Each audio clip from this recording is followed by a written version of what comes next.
اعوذ باللہ من الشیطان الرجیم بسم اللہ الرحمن الرحیم اللہم صلی علی محمد و آل محمد وعجل فرجہم۔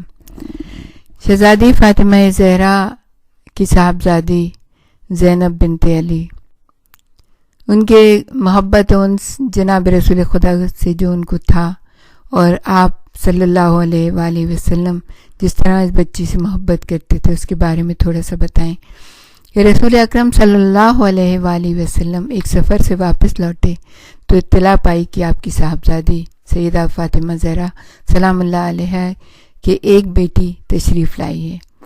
حضرت مبارکباد کے لیے خانہ سیدہ طاہرہ میں تشریف لے گئے اور فرمایا کہ نوبارد مہمان کا آپ کو دیدار کرایا جائے۔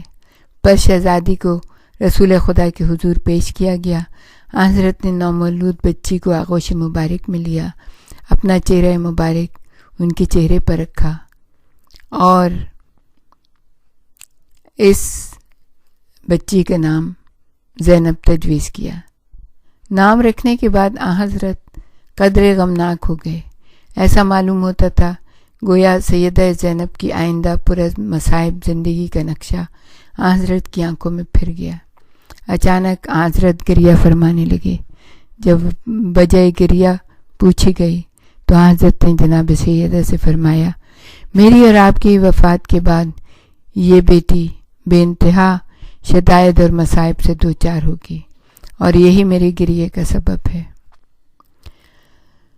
زینب عالیہ نے حیات رسول اکرم کے 6 برس مشاہدہ کیے۔ اکثر حضرت کی آغوش کی زینت رہتی تھیں۔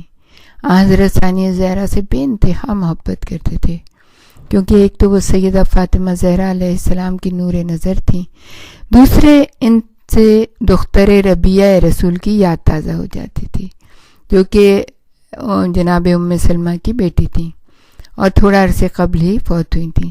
شاید ہی کوئی دن ایسا گزرتا کہ رسول اکرم شہزادی کو نہ دیکھتے یا اپنی زینت آغوش نہ بناتے۔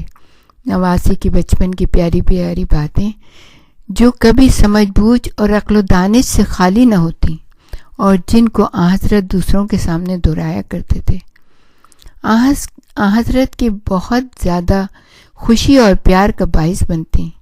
اس طرح پند و نصائح جو حضرت نواسی کے بچپن میں انہیں بتاتے، وہ ان کی آئندہ زندگی کے لیے درس ہائے بے بہا بن جاتے تھے۔ مورخین و محدثین نے سیدہ زینب کو حضرت کے صحابہ میں قرار دیا ہے۔ حضرت عبداللہ ابن عباس جنہیں مفسر قرآن اور دانشور کہا جاتا ہے، شہزادی سے احادیث کو نقل کرتے ہیں، اور وہ یہ کہتے ہیں کہ یہ بات ہماری عقیلہ نے کہی، عقیلہ زینب نے کہی۔ محبت رسول کا حاصل کیا تھا کہ صدیقہ صغرا رسول اکرم سے بہت مانوس تھیں۔ آپ کو اپنے نانا کی زیارت کا بے حد شوق تھا۔ جب بھی فراغت پاتی اس سے فائدہ اٹھاتی اور زیارت محبوب خدا سے شرف یاب ہوتی۔ اس سلسلے میں حسنین علیہ السلام اکثر سبقت کر لیتے، تاہم سیدہ زینب بھی ان کے پیچھے پیچھے پہنچ کر اس محفل محبت کی شمع ہائے تجلی میں اضافہ کرتی، اور یہ سب خانہ مبارک رسول خدا کی رونق اور روشنی کا سبب بنتے تھے۔ خانہ رسول مقبول مرکز نزول وحی تھا۔ برکات پروردگار عالم یہاں نازل ہوتی تھیں۔ یہاں کے ماحول اور فضا عطر فردوس سے مملو ہوتے تھے، لہذا فطری طور پر یہ سب اس فضائے جام فضا کے مشتاق رہتے تھے، اور ان کی ارواح اس ماحول میں زندگی بسر کرنے کی آرزومند رہتی تھیں۔ اس ماحول پر مستزاد پیغمبر خدا کے زمزمہ ہائے ہدایت ان کی رہنمائی، شوق اور محبت میں اس لیے بھی اضافے کا سبب بنتے کہ اس طرح ان کے لیے آئین مقدس رسول سے واقفیت میں مستقل اضافہ ہوتا رہتا۔ زینب عالیہ نے ایسے فضا اور ماحول میں پرورش پائی۔ نانا کی زیارت کا شوق اس درس آموزی میں شوق مزید کا باعث تھا، تحمل اور برداشت میں اضافے کا سبق، مسائل دینی سے واقفیت، بحث و دلائل کے اسباق، توحید و خدا شناسی کا تعارف، سبحان اللہ۔ عبادت اور زہد و تقوی کی منازل اور مقامات، صراط مستقیم اور فرض شناسی کے جذبات کے درس اور دیگر متعدد رہنما اصولوں کی تعلیم وغیرہ، پھر یہ سب اسباق دانش جو بچپن کے دوران شہزادی نے اخذ کیے، پتھر پر لکیر ثابت ہوئے۔ جناب رسول خدا نے کہا کہ جو چیز بچپن میں، آپ کی حدیث ہے جس کا مفہوم یہ ہے کہ جو بچپن میں علم پا لیا جاتا ہے، جو علم بچپن میں دیا جاتا ہے، وہ اس طرح سے ہوتا ہے گویا پتھر کے اوپر نقش بنا دیا جاتا ہے۔ اسی لیے کہتے ہیں کہ بچپن میں، مولا علی نے بھی کہا کہ تم بچپن میں علم حاصل کرو، بچپن میں ادب حاصل کرو تاکہ معراج پہ پہنچو۔ تو معصوم باپ اور معصوم ماں کے سایہ تربیت نے اس پر مزید اضافہ کیا۔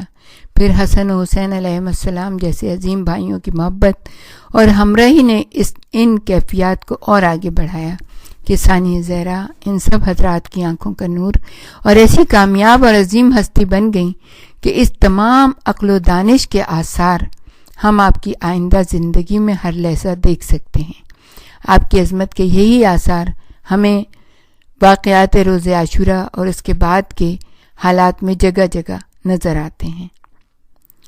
مسلمہ حقیقت یہ ہے کہ بچے کی شعوری نشو و نما اور فکری قوت کا راز حسن تربیت کی معنوی تصویر میں موجود ہے، اور والدین کے اخلاق و عادات بچے کی ابتدائی زندگی کے ہر پہلو پر اثر انداز ہوتے ہیں۔ سیدہ زینب وہ باعظمت خاتون ہیں جن کا بچپن کا زمانہ فضیلتوں کے ایسے پاکیزہ ماحول میں گزرا جو اپنی تمام جہتوں سے کمالات میں گھرا ہوا تھا، اور اس پر ہر سمت روحانی اقدار محیط تھیں۔ رسول اکرم نے انہیں اپنی روحانی عنایتوں سے نوازا اور اپنے اخلاق کریمہ سے سیدہ زینب کی فکری تربیت کی بنیادیں مضبوط اور مستحکم کر دیں۔ سیدہ زینب کا شمار ان عظیم شخصیتوں میں ہوتا ہے جنہوں نے پاکیزہ ماحول کی تاثیر سے فکر و نظر اور اخلاق و کردار کی عظمتوں کو حاصل کیا، کیونکہ جناب زینب نے مرکز وحی میں نشو و نما پائی اور درسگاہ توحید میں فکری تربیت حاصل کی۔ سیدہ زینب کو اپنے جد امجد رسول خدا کی خدمت میں رہنا نصیب ہوا، وہ رسول خدا جنہوں نے ایک انسان کامل ہونے کی حیثیت سے دنیا بشریت کو عدل و انصاف کی روشنی سے منور کر دیا اور فضیلتوں اور کمالات کی بنیادیں مستحکم کر دیں۔ محمد مصطفیٰ صلی اللہ علیہ وآلہ وسلم، اللہم صلی علی محمد وآل محمد وعجل فرجہم، اخلاق کی عظمت سے عالم انسانیت پر چھا گئے اور لوگوں کو کلمہ توحید کے سائے میں توحید کا پاکیزہ درس دیا۔ سیدہ زینب نے اپنے جد رسول خدا کے اخلاق کریمہ کو اپنی زندگی کا معیار عمل بنا لیا تھا۔ سیدہ زینب نے اپنے پاک و پاکیزہ گھر میں اپنے حیات طیبہ کی ارتقائی منازل کو طے کیا اور اپنے عظیم المرتبت جد بزرگوار کی نگاہ لطف و کرم کا مرکز بن کر اہل بیت اطہار کی شفقتوں اور محبتوں سے بھرپور استفادہ کیا۔ مقدس والدین کی مائیت یعنی زیر سایہ صدیقہ صغریٰ سلام اللہ علیہا، حضرت علی علیہ السلام جیسے عظیم باپ اور سیدہ فاطمہ زہرا سلام اللہ علیہا جیسی مقدس مادر گرامی کے گھر میں تشریف لائیں۔ 2 بھائیوں کے بعد پیدا ہوئیں۔ علی و فاطمہ کی مبارک زواج کا تیسرا نتیجہ آپ بنی۔ چونکہ سب سے پہلی بیٹی تھیں، اس لیے فطری امر ہے کہ گھر میں اہم ترین اور عزیز ترین مقام کی مالک قرار پائیں۔ جب اکثر یہ ہوتا ہے کہ 2 بھائی ہوتے ہیں، 3 بھائی ہوتے ہیں، اس کے بعد ایک بیٹی ہوتی ہے، تو وہ سب کی توجہ کا مرکز ہوتی ہے۔ گھر والے آپ کو بہت عزت و محبت کی نظر سے دیکھتے تھے۔ علاوہ ازیں 2 بھائیوں سے چھوٹی ہونے کی وجہ سے آپ خصوصی حمایت اور توجہ اور محبت کی مالک تھیں۔ دونوں بھائی بھی بہن سے بے انتہا محبت رکھتے تھے۔ چھوٹی بہن کے ساتھ بچپن کے مشاغل میں مصروف رہتے، ان کو گود میں اٹھانے اور اپنے ساتھ رکھنے کی آرزو مند رہتے۔ گھر کا ہر فرد چاہتا تھا کہ زیادہ سے زیادہ انہیں اپنے قریب رکھے اور ان سے محبت کو ظاہر کرے۔ لہٰذا اس گھر میں زینب عالیہ کو کسی طرح کی تنہائی نہ تھی. ہر وقت یا تو آغوش رسول میں ہوتی یا بھائیوں کے ہمراہ بچپن کے مشاغل سے لطف اندوز ہوتی یا آغوش پدر اور سایہ مادر آپ کو میسر رہتا. لہٰذا ہم کہہ سکتے ہیں کہ سیدہ زینب کا بچپن خوشحالی اور شادمانی کا زمانہ تھا.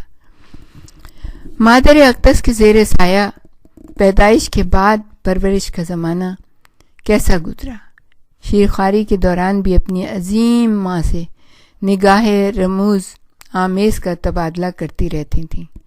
سفر آخرت اختیار کرنے کے دن تک ہمیشہ سیرت والدہ کو سامنے رکھا اور یہی کوشش رہی کہ روزگار حیات اور امور خانہ کو پوری تندہی کے ساتھ اسی روش پر قائم رکھیں.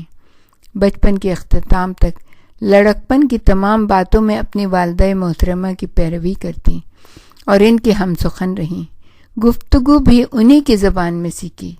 اپنی والدہ کی ہمدم و ہمراز رہیں. بیٹے تو ہمیشہ بیٹیوں کی نسبت زیادہ تر گھر سے باہر ہی رہا کرتے ہیں اور بچپن کی تمام سرگرمیوں کو اپنے ہمسن لڑکوں میں جاری رکھتے ہیں، لیکن سیدہ زینب بیٹی ہونے کی وجہ سے ہمیشہ اپنی مادر عالیہ کے پہلو میں رہیں. اس بنا پر ہم دیکھتے ہیں کہ ثانیہ زہرا زندگی کے تمام فرائض اور چھوٹی چھوٹی باتیں سب مادر گرامی ہی سے سیکھتی ہیں. آپ کی عبادت کو دیکھتی ہیں، اللہ تعالیٰ سے راز و نیاز کی کیفیت مشاہدہ کرتی ہیں، آپ کی آسیہ گردانی کی شاہد بنتی ہیں اور ان سب باتوں کے ساتھ ساتھ امور خانہ داری کی انجام دہی، باورچی خانے کے امور، یہ سب زینب عالیہ کے لیے سبق آموزی کا باعث بن جاتے ہیں. اسی دوران جب بھی بہت بی خوش تھیں، پیار محبت کا ایک سیلاب تھا جو جناب زینب کبریٰ کی طرف جاتا تھا. رسول خدا صلی اللہ علیہ وآلہ وسلم اس دنیا ناپائیدار سے کوچ فرماتے ہیں. تمام خاندان سوگوار ہو جاتا ہے، جبکہ سیدہ طاہرہ سلام اللہ علیہا دختر رسول ہوتے ہوئے بھی ایسی بیٹی جس کو باپ کی ہستی خود اپنی جان سے زیادہ عزیز تر ہے، سب سے زیادہ عزادار رسول اکرم نظر آتی ہیں.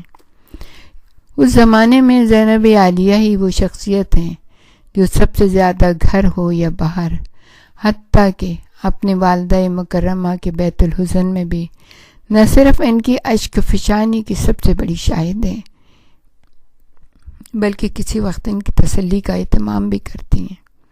صحیح ہے کہ زینب عالیہ اپنی مادر گرامی کی اشکریزی میں انہیں تسلی دیتی ہوں گی اور اپنے بچپن کی زبان میں انہیں کہتی ہوں گی زیادہ نہ روئیں،